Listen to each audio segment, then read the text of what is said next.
refracción se produce cuando la luz pasa de un medio de propagación a otro con una densidad óptica diferente, sufriendo un cambio de rapidez y un cambio de dirección si no incide perpendicularmente en la superficie, es decir, si la onda incide oblicuamente sobre la superficie de separación de los dos medios y si estos tienen índices de refracción distintos, se producirá la refracción.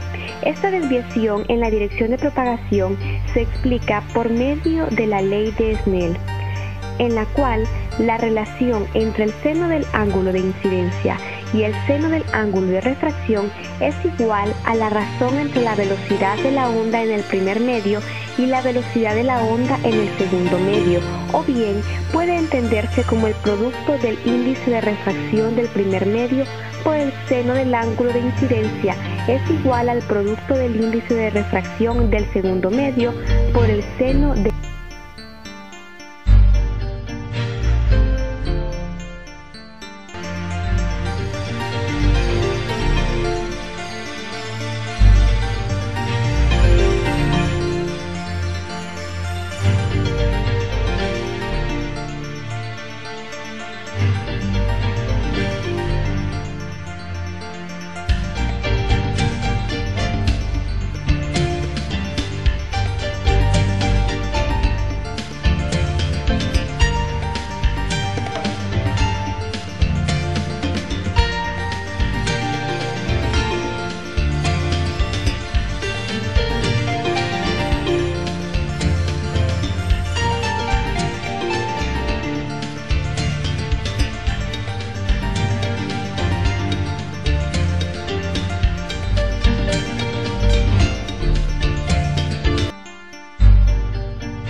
Fundamentalmente la ley de la refracción, necesitaremos los siguientes materiales: un banco óptico, una fuente de luz, una mesa para rayos y su base,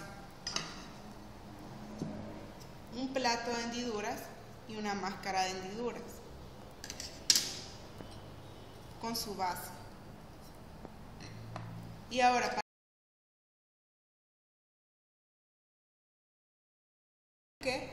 colocar la fuente de luz y conectarla a su cargador, colocar la base para su máscara para rayos, su máscara de hendiduras, colocar la mesa, su base con la mesa para rayos y colocarla de manera que quede el componente con su lente. Como hemos estudiado con anterioridad, necesitaremos dos medios. En este caso será el aire y será el lente cilíndrico, nuestros medios de propagación.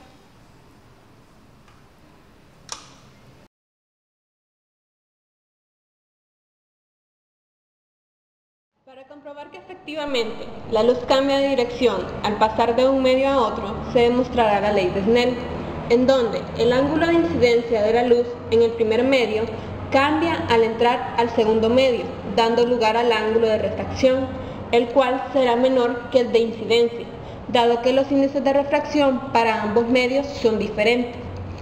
Para poder realizar esta guía, en primer lugar, ajustaremos el ángulo de incidencia. ¿Cómo lo haremos? Bien, encenderemos la fuente de luz y apagaremos la luz que está en nuestra aula o en nuestro ambiente. Podrán observar, y para comenzar esta práctica, deberán de colocar la tabla para rayos de modo que el rayo incidente esté en el grado 0, o sea, justamente en la normal. Bien, en su guía encontrarán una tabla que les pide el ángulo de refracción 1 y el ángulo de refracción 2. Para tomar los datos del ángulo de refracción 1, tendrán que mover su tabla para rayos en sentido antihorario. Les daré un ejemplo. Para el primer ángulo, que es de 10 grados, el ángulo incidente tiene este ángulo y el ángulo refractado se puede observar que tiene aproximadamente 7 grados. Y así lo seguirán haciendo con el ángulo de incidencia de 20, con el ángulo de incidencia de 30, etc. Posteriormente, para medir el ángulo de refracción 2, tendrán que volver a colocar su tabla para rayos de modo que el rayo incidente esté sobre la normal para formar un ángulo de 0 en el caso del refractado. Luego tendrán que mover su tabla para rayos en sentido horario. En el caso de medir los 10 grados del ángulo de incidencia, se puede observar que el ángulo refractado es igual o aproximadamente a 7 grados. Entonces, en este experimento lo tendrán que ir haciendo así sucesivamente para cada uno de los ángulos, y en este experimento se demostrará que la ley de Snell es correcta, y a medida el ángulo de incidencia va aumentando, el ángulo de refracción también, pero siempre este será menor que el ángulo de incidencia. Como pueden observar en su tabla, el último ángulo que les piden es de 90 grados. Entonces vamos a ver qué es lo que pasa cuando ustedes giran su tabla de rayos, independientemente del sentido que le den.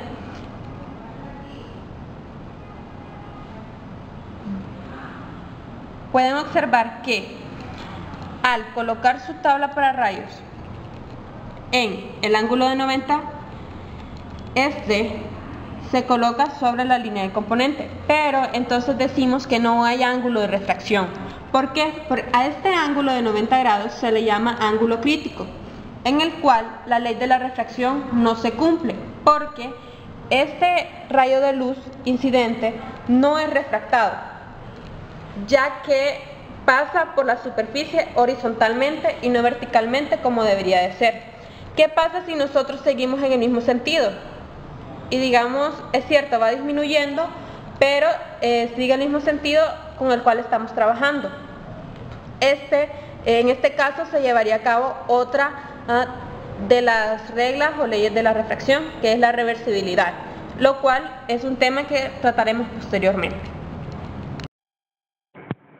Ahora, para poder determinar si se cumple la ley de Snell, con los datos obtenidos en la refracción 1 y refracción 2, se realizará una gráfica con el seno del ángulo de refracción en el eje X y el seno del ángulo de incidencia en el eje Y, pudiéndose observar con estas gráficas que la ley de refracción se cumple, porque esta nos dice que a medida que el ángulo de incidencia aumenta, el ángulo de refracción también lo hace, pero este es menor que el ángulo de incidencia.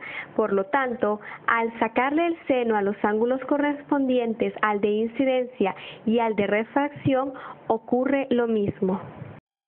Ahora, para determinar el índice de refracción del acrílico, mediremos la pendiente de la recta, tomaremos el promedio de los datos para determinar el índice de refracción, asumiendo que el índice de refracción para el aire es igual a 1.0.